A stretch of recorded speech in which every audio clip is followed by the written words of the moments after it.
In the next 10 to 15 minutes, I'm going to show you exactly how to break the cycle of uncontrollable cravings, late night snacking, and binge cycles.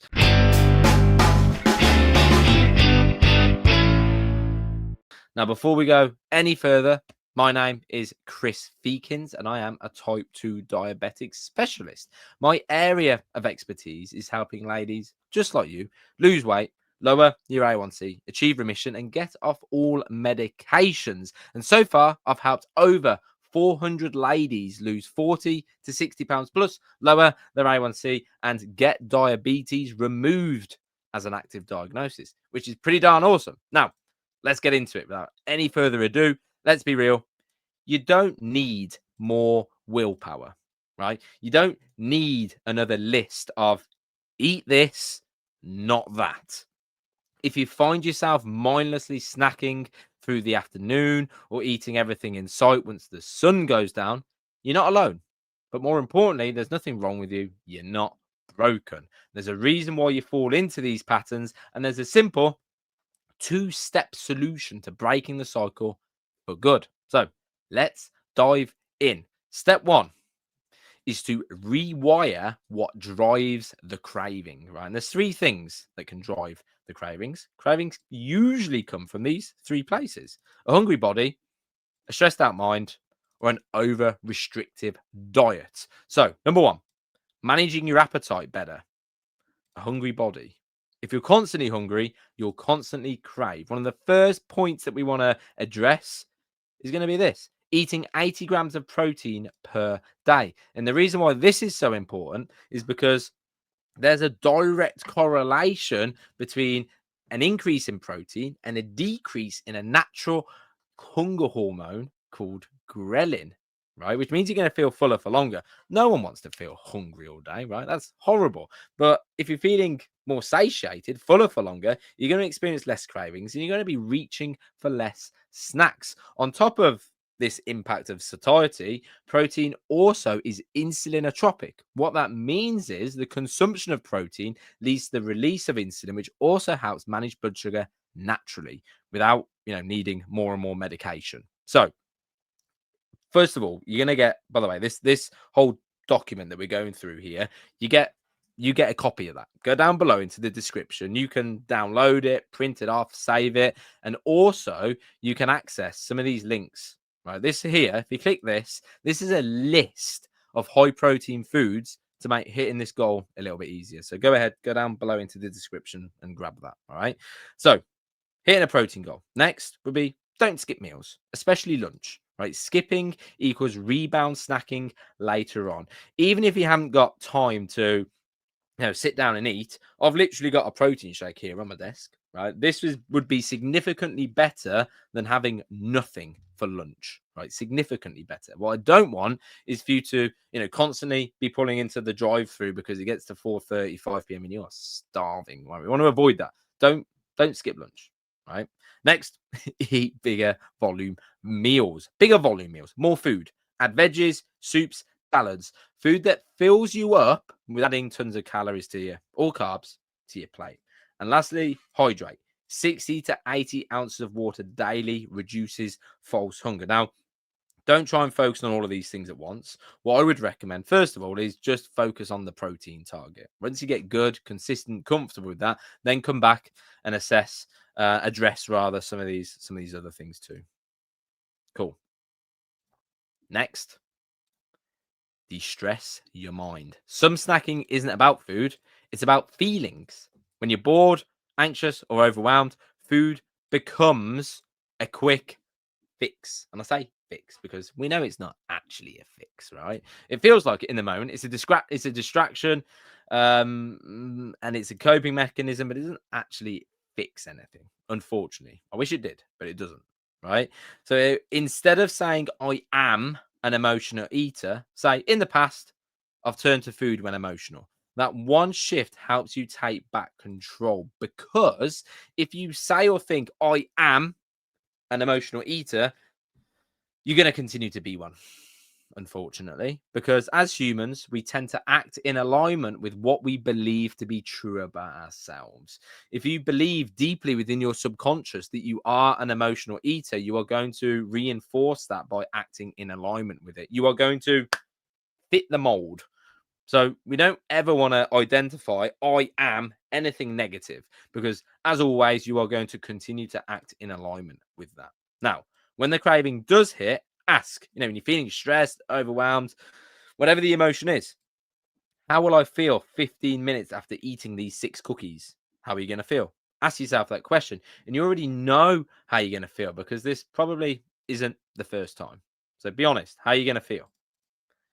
Is food really going to fix this problem? Because we know it won't. And you'll actually feel better when you make a different choice.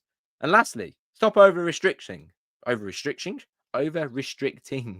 cutting out your favorite foods. That's a recipe for binges later on, right? You're probably going to see me, you know, trip up as we go through this. I'm a one take kind of guy. I don't go back and edit these things out. I'm a one take kind of guy, and sometimes that comes with some hiccups. But anyway, we follow the carb regulation protocol, the CRP, and within it, the trifecta rule.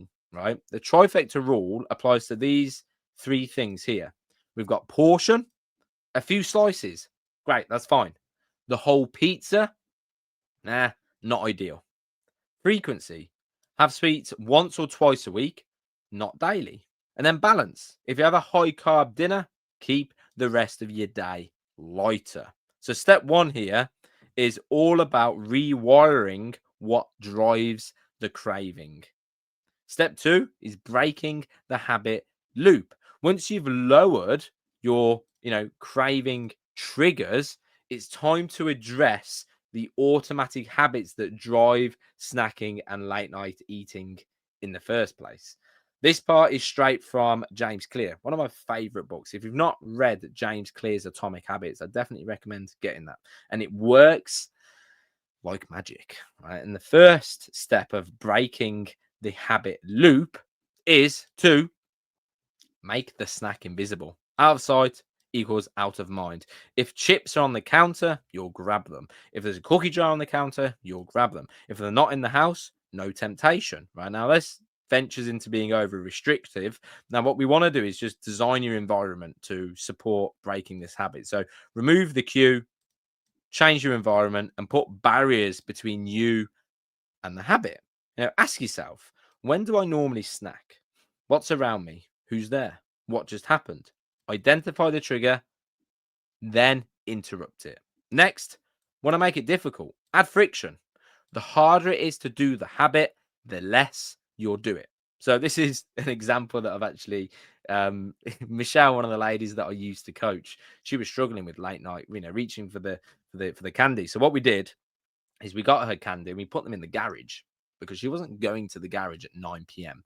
Right? We broke the pattern and eventually slowly reintroduced these things. And I give this example here, right? Put treats in the garage, right? Move snacks to a hard to reach shelf, right? A simple rule here is make the bad habit harder to follow through with, right? Again, let me say again, make the habit harder to follow through with. Add friction, add steps. Dead simple, right? And the next one is to make it unattractive.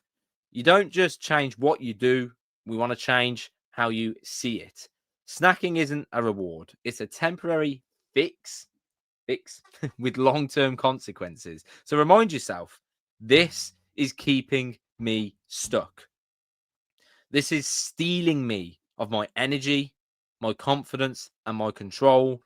Write down 3 reasons why breaking this habit helps your future self, right? Put them somewhere.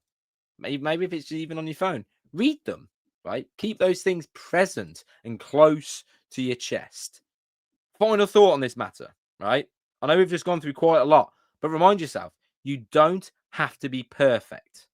You don't have to be perfect. You just have to be intentional. Every night you don't give in, you're building a new identity.